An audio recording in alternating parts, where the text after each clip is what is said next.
Andy Kogelnik, welcome to the Orgasmic Lifestyle Podcast. Thank you so much for taking part in this interview today. For those who are unfamiliar with your work, could you tell us what you do? Sure, it's great to be here. I'm a physician scientist. I've been working around diagnostic testing for way too many years.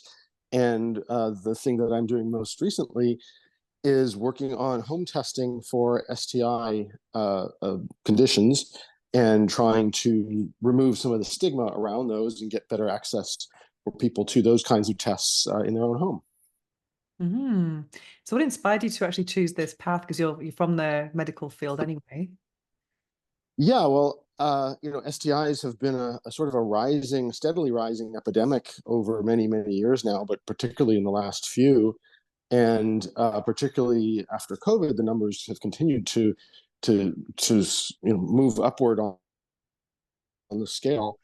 So there's sort of an epidemic going on of various of these conditions, and we were sort of looking at post-COVID, what we can do. We'd already been doing some work in that area. And so with all of the home testing and mobile testing that we had done during COVID, this seemed like the right opportunity and a huge need. And we had also been out there with a lot of mobile and sort of access to care issues previously. So it seemed like a perfect coming together of enabling people in their, of enabling people in their own communities to do something positive for their health and stem this sort of larger public health issue. Okay, so I've heard a lot about home testing before of STIs, but I was wondering, how does it actually work?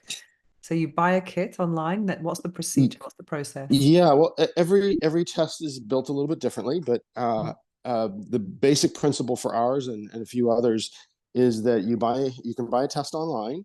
Mhm. We send you a box, a kit, and in that kit is a small set of tools, if you will, to take your own sample. You can in some of the cases you can get help online, so it might have a televisit along with it, and then you return that sample via the regular mail or overnight mail, and we run it in the lab on the same instruments that we would run a sample if you went to get your blood drawn, for example.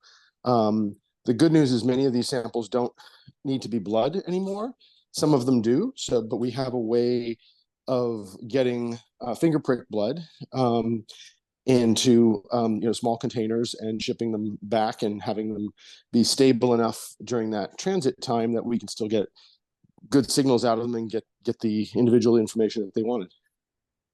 So So we report back those results once we run the test online. So it comes straight to your phone or to your email, and you have a very private channel for getting that information. So just to be specific about, 'cause I'm someone who hates any type of medical intervention. Like I used to hate Mm-hmm. those, what were they Yeah. called, PCRs? I was like, oh my God, that was Yes. the worst experience of my life. That was worse than the gynecologist. I mean, it Yes. was terrible.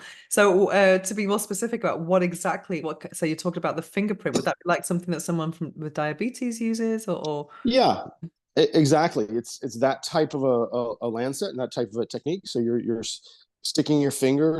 Most of the kits have two ways of sampling, and that really depends on what we're testing for. So some of the conditions we test for via blood, and others we can test in the urine or via a swab. Mm. And so obviously urine's easy to collect at home. Uh, the swab is a little bit more involved, but also most people can handle that pretty well. So the finger stick becomes the most challenging, but as you said, there's lots of people at home doing a finger stick for diabetes and so forth, and it's the same type of lancet. It might be a little bit different size and shape, but same type of thing where you're sterilizing an area on your finger. You're putting a tiny little lancet on there and giving it a little stick, and then we have a small tube that you run up against that to collect the blood, and then you apply a small band-aid over that, and you're done. So Mhm. it's no more going, scheduling an appointment to go in to have blood drawn and so forth.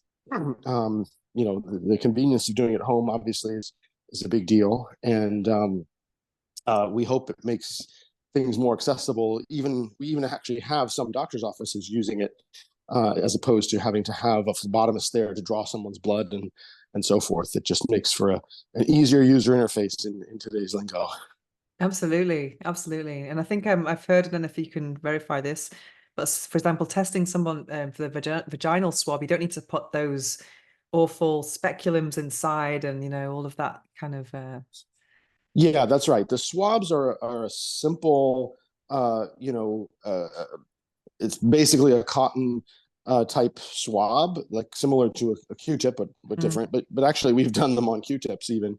And for women, it's a gentle swab, just inside the vagina. And for males, it's actually a meatal swab. You don't actually have to insert it into anything for the males. There are a few tests where the users are also doing a pharyngeal swab, so an oral back of the throat swab, Oh, and a rectal swab. So we actually have a kit that's being used in the adult film industry, and of course they need to check oh, wow. everything, and they have some higher standards than the average person probably might need. But so we offer something that's as simple as the sort of the basics, all the way up to sort of a professional grade type of panel, and depending on what you order is what you get the instructions to test. So when you get the results, do you provide any type of action or what people should do from that point? Yeah, well, if the results are negative, of course, that's the Mhm. best outcome, and you don't have to do anything, and you go on about your merry way. But yes, if the results are positive, we either in some jurisdictions we can provide actual care in terms of prescribing antibiotics and managing treatment. We're working on getting that across all the U.S. states. But in others, we will just help you get access to a healthcare provider, either through a telemedicine partner, or if the person has a local doctor or other provider, we'll make sure that handshake happens and that they get the result, so that they can be treated appropriately. So going back to I actually looked at on your website, BasisDx, just to see what kind of kits you had. And I've got to confess that I'm a sexual wellness content creator for many years, and there were some things I'd never heard of. I was interested in this. In terms of the diseases, or in terms Yeah, of there was one that was beginning with M. I can't remember the name of it now. What is probably that? MGen, Mycoplasma Yeah, because I genitalia. looked it up and I was like, and they said it's the new STI. I was like, what is this? Could you Yeah, like to no, enlighten us?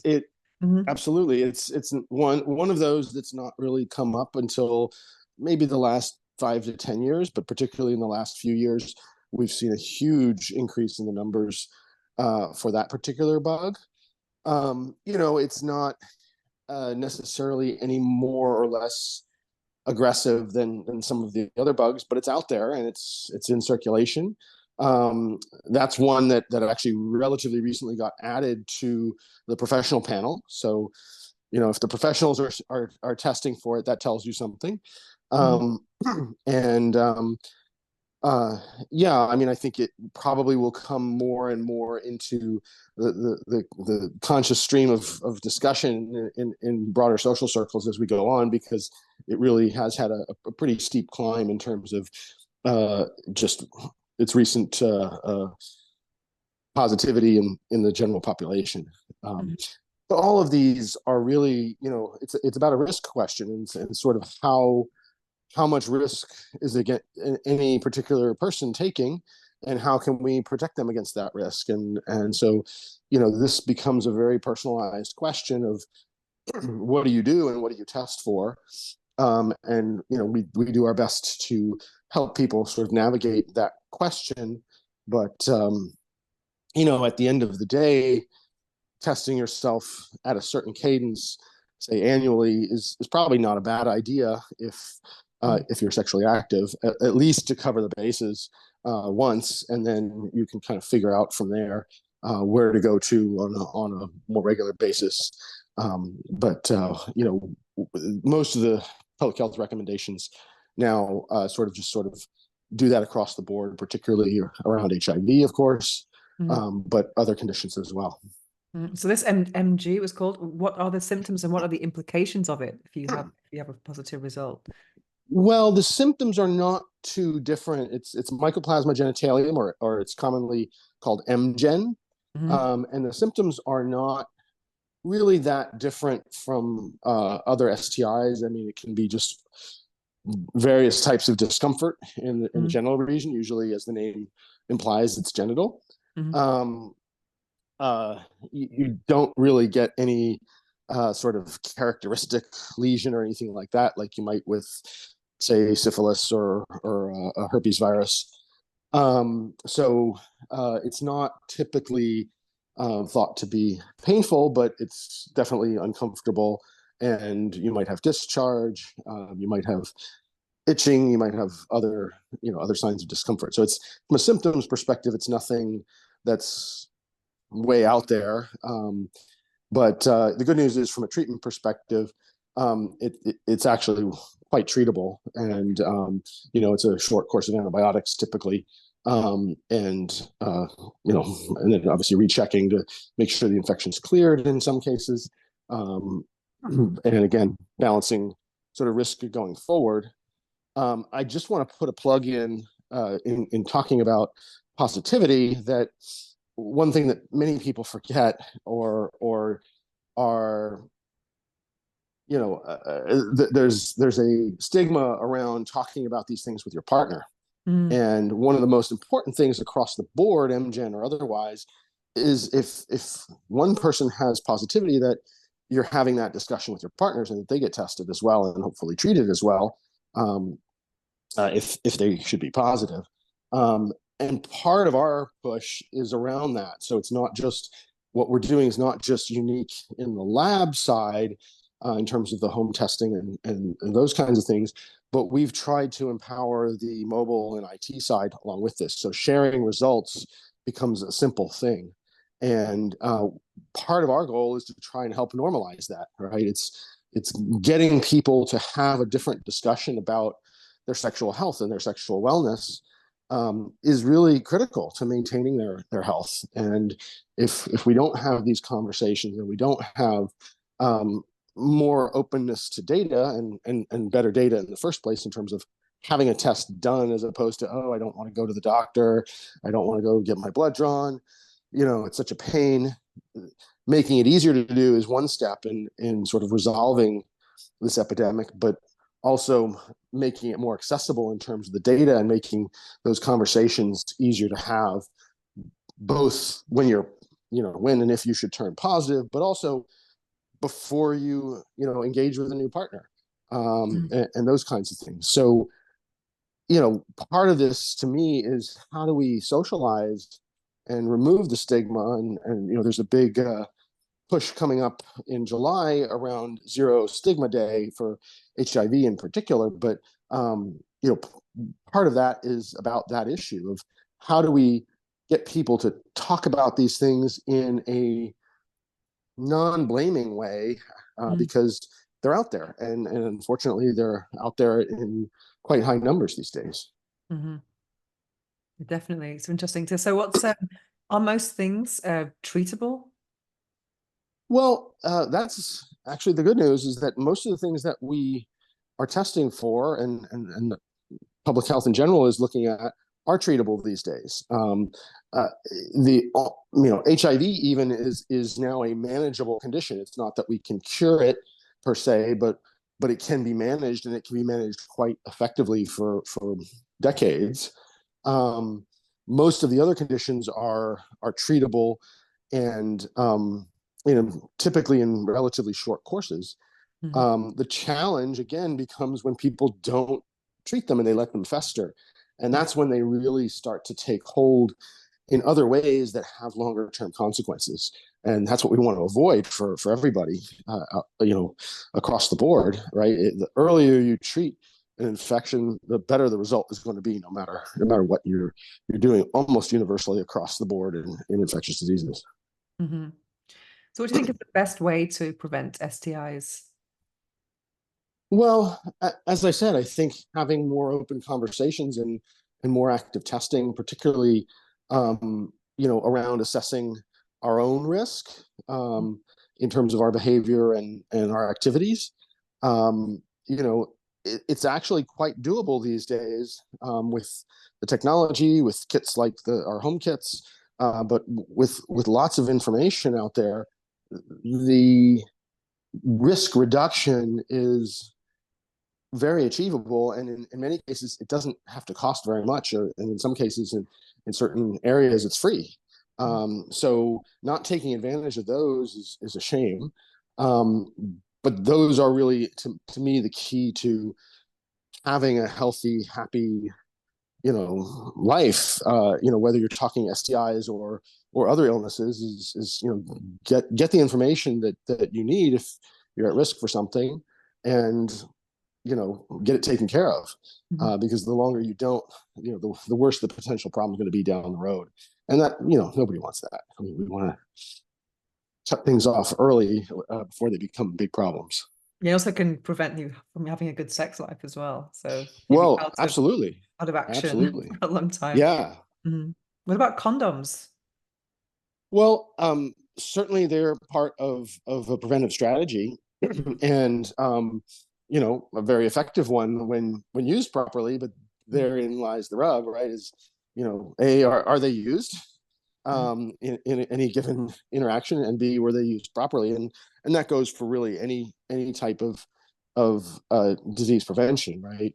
If you have a tool, I'll never forget my one of my intro public health classes in medical school. They gave us this scenario, which was a real world scenario of a sex educator demonstrating to a relatively health uninformed population about condom usage, and they didn't want to fully have the conversation about genitalia and so forth, because in that culture it was not very accepted, and so they rolled the condom down on a banana.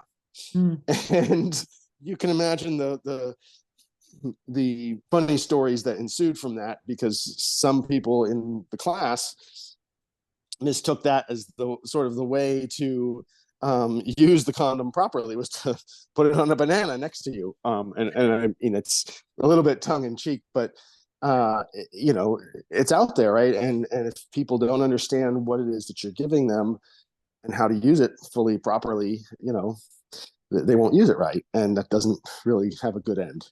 But yes, I think condom usage should be on everybody's list in terms of protection, and there are obviously many ways and many attempts to do many things in the public health sphere, and all of them have none of them are 100%, and that is part of the challenge, right?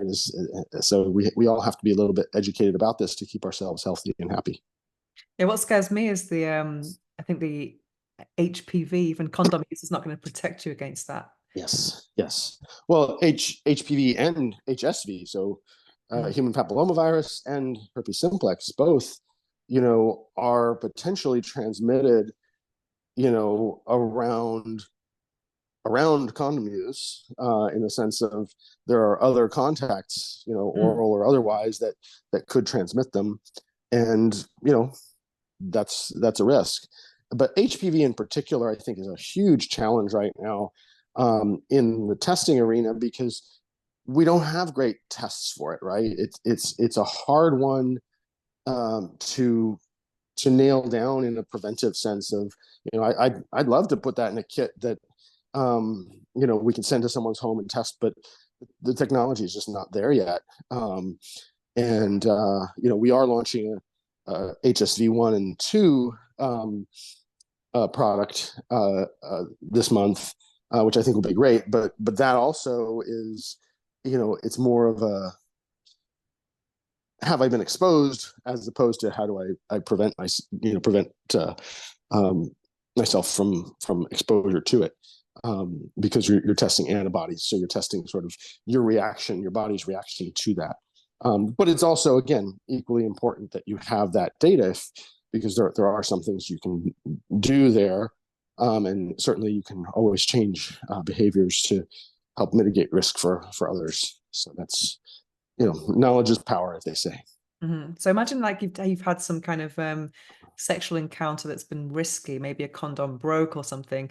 How long after that time should you test? Because I think some things have an incubation period, or is that correct? Yeah. Well, I mean, I think that's the argument for regular testing, right? It is that if you're engaging, depending on what behavior you're engaging in, what activities you're engaging in, you want to be tested on a more regular basis, Mm. and not wait for a crisis like a condom breaking or something like that, where something else failed.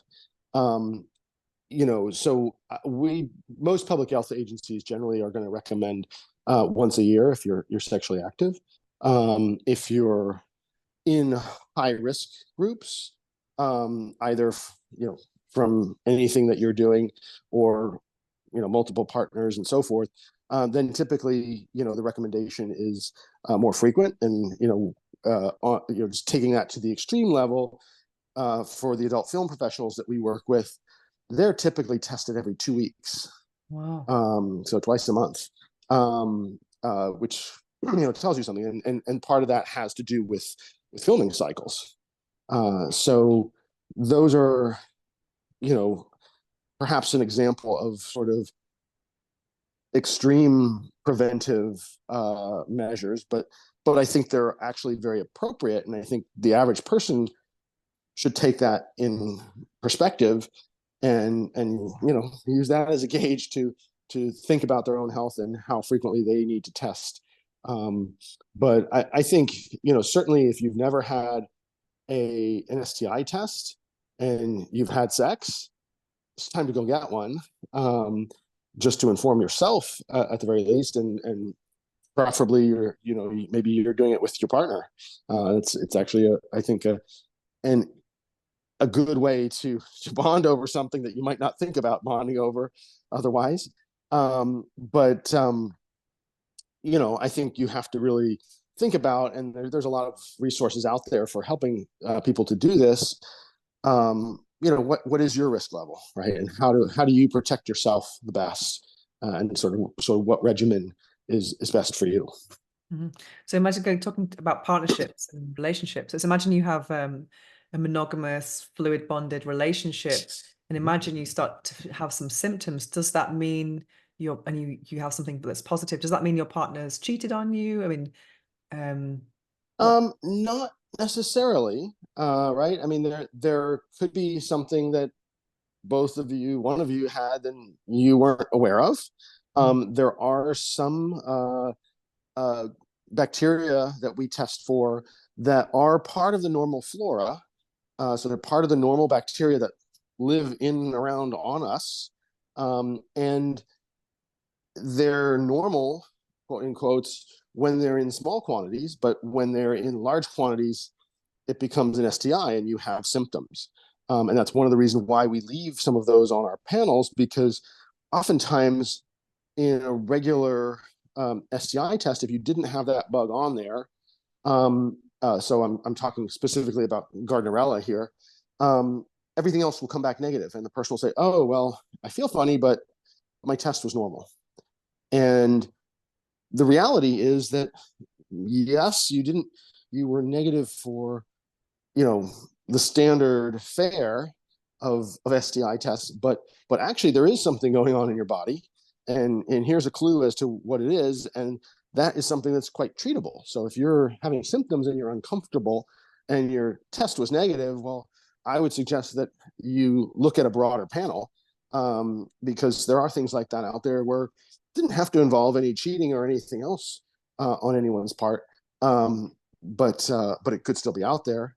And then, of course, there are some conditions where the conversion rate is very slow. So Uh, HIV can be one of those, right? You can have been exposed to HIV for years prior to when you actually seroconvert. And that adds to the challenge, of course, of making the right decisions in terms of assessing risk. But that's why I say, when if you're sexually active and you've never been tested, you should go get tested anywhere, anyhow, and probably on a first pass, relatively broadly, just so you know where you are, and you can protect not only yourself but your partner. Mhm. should something come up. And the same kinds of things can be said for HSV1 and 2 as well, right? If you are exposed to those, you may not show any actual physical symptoms necessarily.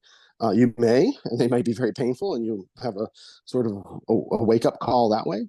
But testing for exposure to them tells you something and tells your partner something, and can inform you both about how you would want to um, proceed with your relationship and your intimacy.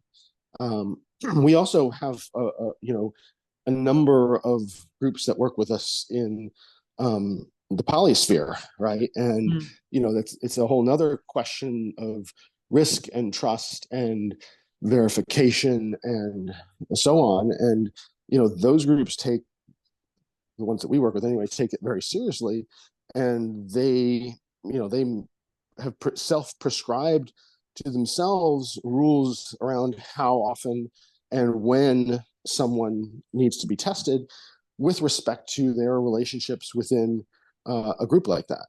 And so it's also another interesting twist on sort of the question of when and how and what do I get tested. Um, and but I think kind of the bottom line rule is test early and test often, because it's the best way, one of the best ways you can protect yourself. I mean, obviously other things like condoms notwithstanding, but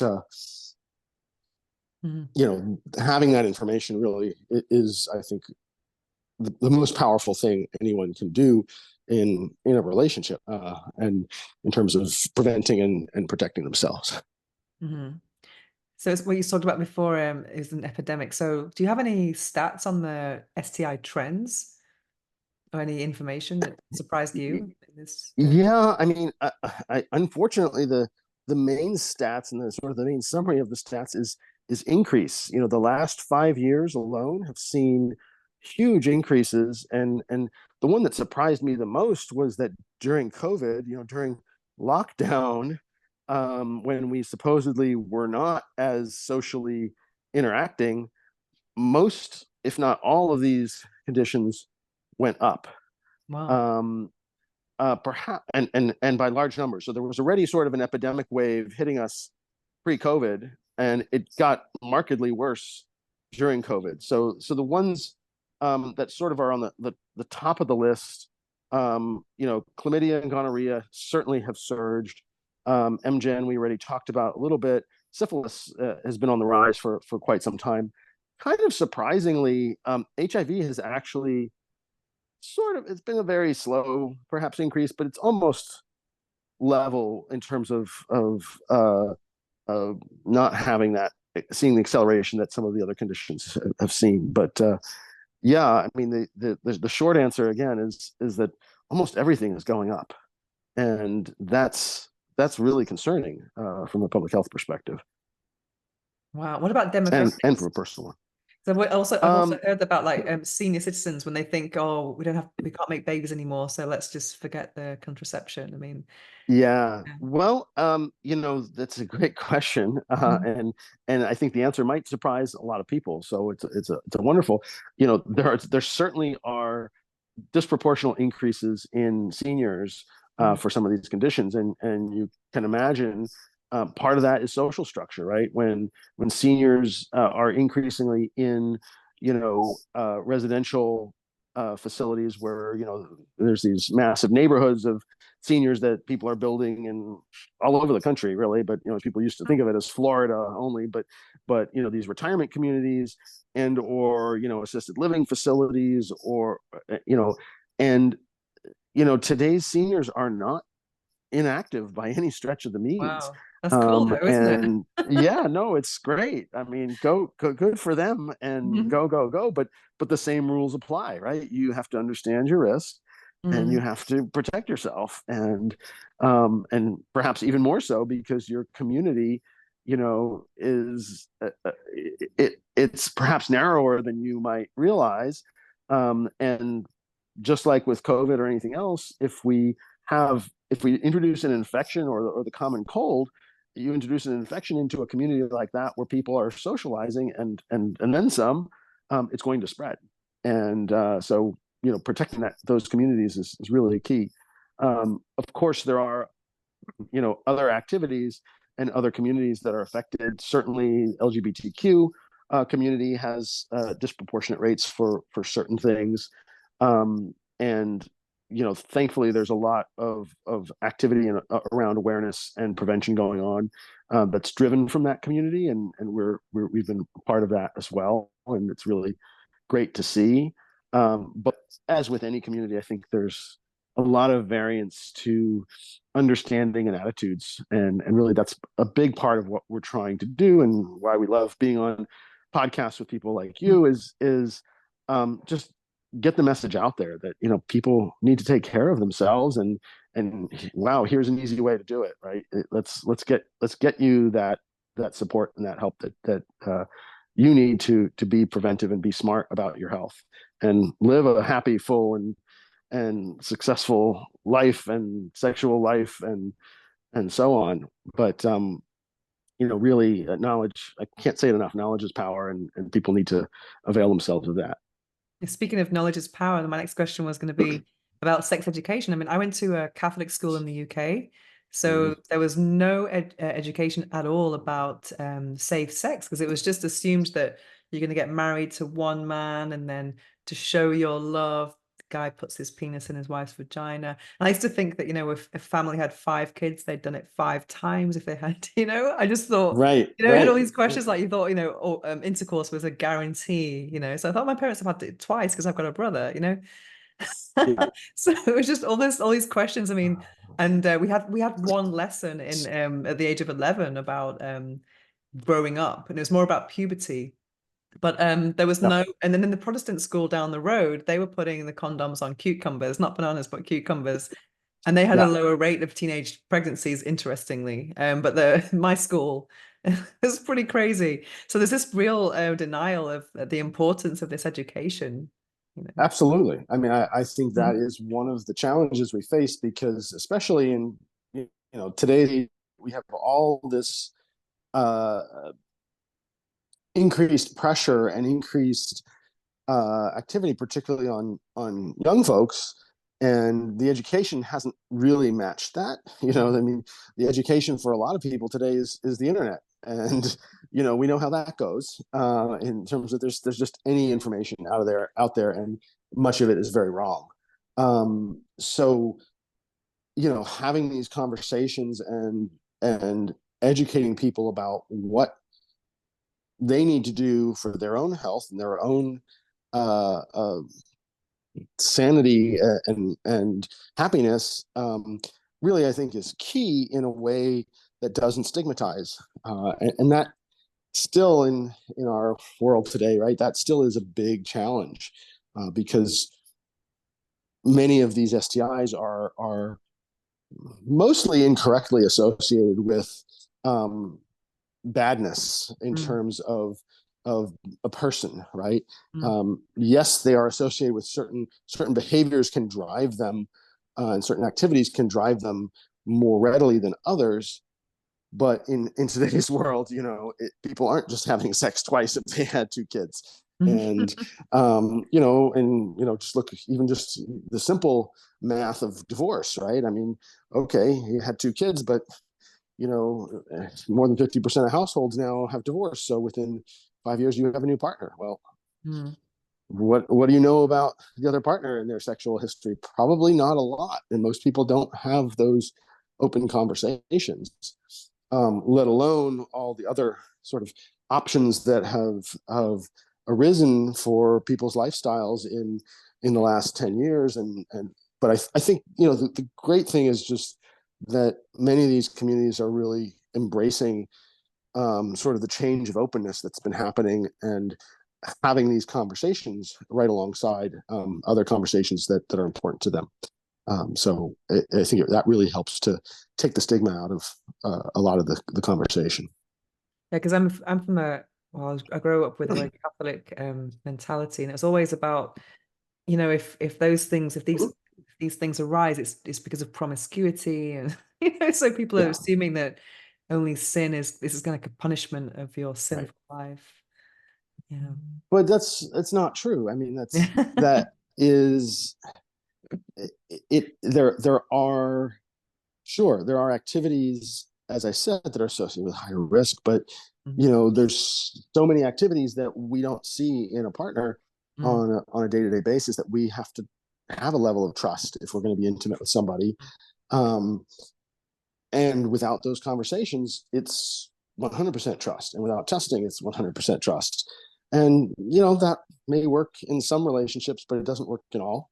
mm, And as we've seen, on a public health level, the rates are going up. mm. So something's not working. Yeah. And, the only way to really address that fully is to have broad open conversations about this stuff and get testing in people's hands and enable them to use that. Mm. How many Um, different types of tests do you have? right now, I think we have 6 different tests. There's another 2 coming out this month, and probably another one in the fall. And some of that is just different configurations aimed at different groups, in terms of how people want to use this. In terms of the number of things that we can test for, I think we're up to about 15 now across all of the panels that we have. Mm, Which is exciting. There's definitely some limits to what you can do at home, but mm, we feel like we're sort of edging that barrier ever upwards. Um, and hopefully, we're going to be doing some non-STI stuff as well. That's just general health related, men's health, women's health. And hopefully we can continue to sort of make that type of information more and more accessible. I've spent a fair amount of my career trying to get people access into healthcare and get it out of sort of the big institutional model. mm. And I think that trend is happening today as well with the amount of telehealth that's out there and so forth.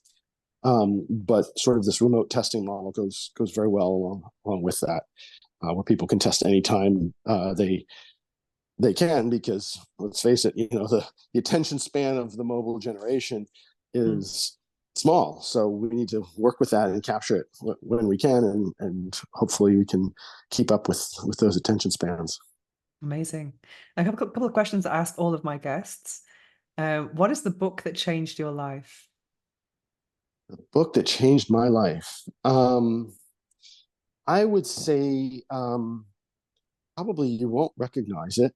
But there's a book by a Nobel laureate, Arno Penzias, called Ideas and Information. And, it talks about sort of the opening up of thought and ideas with information. And, part of that is what sort of inspired what we're talking about today. But I've been working in and around that in the healthcare space and for a long time, and I think that book for me really said, well, wait a minute, yeah, I mean, everybody needs to be empowered this way, and the the connectivity that we have in the world today really is changing that in a way that we haven't had a conversation about, and we haven't had the ability to do in hundreds of years. I mean, it's sort of a new paradigm, and I think we're still adjusting to that, right? I mean, you can look at information about elections, you can look at information about STIs, you can look at information about health and politics and everything else. And to me, it's just sort of, it was very prescient of sort of the times that we're now in. The book itself is probably almost 20 years old, I would guess, at this point.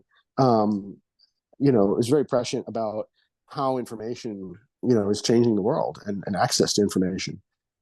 So That's what's that's interesting, my isn't it, pick. about interested about information? Because I mean, for me, even though I was brought up in a very Catholic school, there's this information about sexuality I accessed in women's magazines in the 90s. That's where I got my sex education from because I was curious. But imagine having the internet now. If you have that curiosity, I mean, you can Google anything, and but obviously you have to kind of have some discernment and know which And a you good can get source a wrong answer, or you can get a right answer, and Yeah. you may not know the difference, and that's the big challenge, right? Yeah. I mean, we have that challenge across the board in almost every topic area. But you can get some great information off the internet. I mean, I, Mm. my life, Well, I've once you learned a can, lot, yeah, once you can but you have identify a good source, then that's trustworthy, and exactly. you've got some scientific backup and what have you. But you can get access to anything, and I'm always surprised about, because sexuality is my topic, about the lack of curiosity about this thing that drives the world. I mean, I've always that's always been something I don't quite understand. Because for me, when I was growing up, I could see that my education was incomplete. Yeah. About there's nothing conscious about contraception, about safe sex, and then Well, and it's interesting, particularly, around sexuality, right? The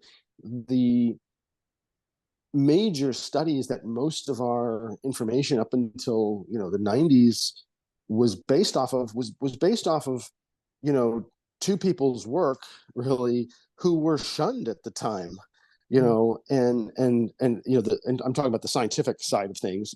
And it turns out they were doing actually very in-depth scientific work in a realm that nobody had wanted to touch and talk about. And yet today there's still this gap of understanding, but that's starting to change now as well. And I think people are starting to go back and bring some science to some of those discussions. But obviously there's a lot more than just science to sexual wellness. And it's neat to me to see those discussions starting to happen where those two worlds can sort of collide again, in a way that's not been possible before. So we have a lot more to learn, I guess, is the short version of that. definitely. Another question I ask everyone is, what's the quote that you live by, or the phrase or affirmation? Do you have a phrase that is your philosophy? Or Well, I mean, the simple, if at first you don't succeed, I mean, I'm a scientist at Mhm. my core. So, you know, and I live in Silicon Valley, so failure comes easy. Mhm.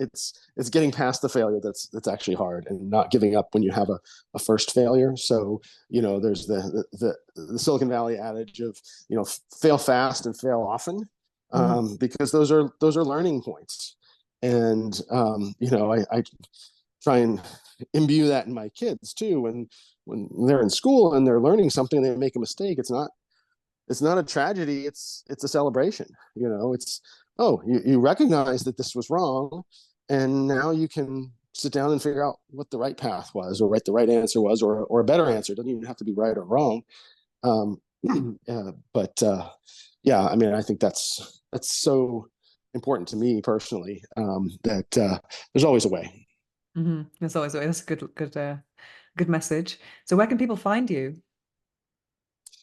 Well, our kits are available on our website or in Amazon. So www.basisdx.org. And if you can spell my name, I'm not hard to Google. um, I'm out there.